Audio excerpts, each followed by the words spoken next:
Guys, TWS ni dah lah harga dia murah, bateri bertahan lama, siap ada ANC lagi. Memperkenalkan iaitu RealFit F3 Ultra TWS earbud.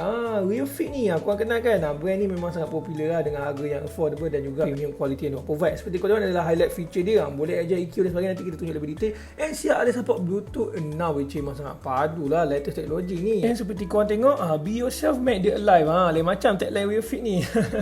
So jom kita unboxing. And dari segi experience unboxing tu simple lah, tapi make sense lah dengan apa yang korang bayar. First thing first, korang akan dapat user manual. User manual ni cantik, siap ada gambar semua, bagi tahu spek dia punya highlight feature dan cara untuk kita download app dia semua. Dia siap bagi provide QR code dan juga komen untuk touch dan sebagainya lah. Semua dia provide lah, detail dekat dalam user manual, which memang kudos lah. And also korang dapat juga accessory box. Accessory box dalam ni ada apa bang? Standard jugalah, itu kabel untuk kita charger iaitu USB-A ke USB-C dan juga extra ear tip lah untuk earbud tu itself. And last but not least, of course lah, dia punya charging case itself dan juga TWS lah dekat dalam ni lah. TWS dia yang siap ada screen lah, menarik kan, nanti kita cerita lebih detail. And first of all, dari segi design dan juga first impression aku mengenai TWS ni okey lah, quite solid lah, especially dengan apa yang korang bayar lah. And bila korang buka, kau akan nampak lah screen tu akan menyala, keluar battery indicator, dia bagi tahu lah berapa persen lagi tinggal, which itu yang nice lah yang ada dekat screen tersebut. Dan seperti korang tengok, bila kita keluarkan for the first time, dia akan berkelip biru dan merah, which dia nak pairing mode lah, dia nak connect lah ke mana device korang nak guna lah. And daripada segi earbud tu itself, okey lah, dia punya build quality solid lah, dia menggunakan jenis design batang which is standard lah. And seperti aku bagi tahu tadi, screen dia boleh bagi tahu battery indicator. And bang, ada benda lagi kita boleh buat ke? So far itu sajalah yang aku perasan. Kita boleh tengok battery indicator je, tak boleh pun navigate touchscreen ataupun sebagainya lah. So jomlah kita connect. Cara connect pun standard je lah, korang cari nama device tersebut and then korang connect lah menggunakan Bluetooth. And surprisingly Bluetooth dia memang low latency juga, mungkin sebabkan Bluetooth 6, nanti kita cerita lebih detail. And dari segi comfort wise, memang sangat selesa, aku memang suka pakai lah. Memang design batang ni memang tak ada masalah lah untuk jenis telinga macam aku. And also yang bestnya ada app support iaitu Original Sound app. Download je dekat mana Play Store ataupun App Store and then korang boleh connect lah just like that. Punya detect seperti korang tengok terus keluar nama device tu F3 Ultra and then korang boleh tekan connect device, then voila, just like that terus connect. Sangat simple lah.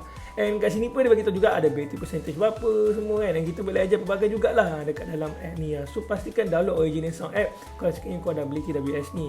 Dari segi UI dan juga feature dia sangat minimalis, aku memang suka dia punya design. Seperti kau tengok, ada mode untuk kita ajar iaitu noise radiation, iaitu ANC, normal dan juga transparency mode, which is padu ke bang dia punya ANC, okey lah, buat ada-ada je lah. Dia punya sleep mode ni ada kalau kau nak guna, dan juga game mode lah, which is aku akan test lah kejap lagi dekat dalam video ni. And seperti kau pasang kat bawah ni juga ada EQ setting yang kita boleh adjust lah, which ini kudos lah, tak semua app TWS yang aku pernah review ada custom EQ, and dekat sini ada, which memang padu lah. Dia bagi kita adjust based on your freedom, based on kau punya telinga, lubang telinga kau punya selera dan sebagainya. So memang sangat nice lah, ada custom EQ. Dan kat bawah ni ada key setting yang kita boleh adjust touch tu. Kalau sekiranya kau tak suka by default yang ada one setting, kau boleh adjust lain punya setting, ataupun kau nak turn off pun boleh juga. Ini pun kudos jugalah untuk app ni, dia orang provide semua. So overall padu ke bang app ni? Memang padu gila, memang komplit lah pada pendapat aku. Daripada segi audio experience dia pula, macam mana bang, padu ke tidak? Untuk sebuah TWS yang quite affordable, aku rasa okey lah sound yang dapat deliver ni, especially dengan apa yang korang bayar. Korang tak boleh expect flagship ni level, tapi okey lah, just nice lah. Aku boleh buat dapat dengar lagu, clarity dia pun sangat jelas, dia punya bass pun taklah kuat sangat maybe, tapi okey lah untuk pendapat aku dari segi audio test dia lah bila aku buat dengar lagu. And yang paling penting, korang boleh adjust custom EQ, so tak ada masalah lah. Kalau sekiranya yang default ni korang tak suka, korang boleh adjust custom lah. Sebab aku tak adjust dia punya custom, so aku dengar yang ni yang default punya lah. And dari segi gaming time, yang ni bagi aku memang puas hati sebab dia ada game mode, so memang aku tak detect pun dia punya delay. Memang tak nampak lah delay tu bila kau turn on game mode. So kalau sekiranya kau suka main game macam kompetitif ke apa, boleh, tak ada masalah. Cuma yang this is not TWS gaming earbud, tapi nak buat gaming boleh. So kalau sekiranya minat, link in description guys.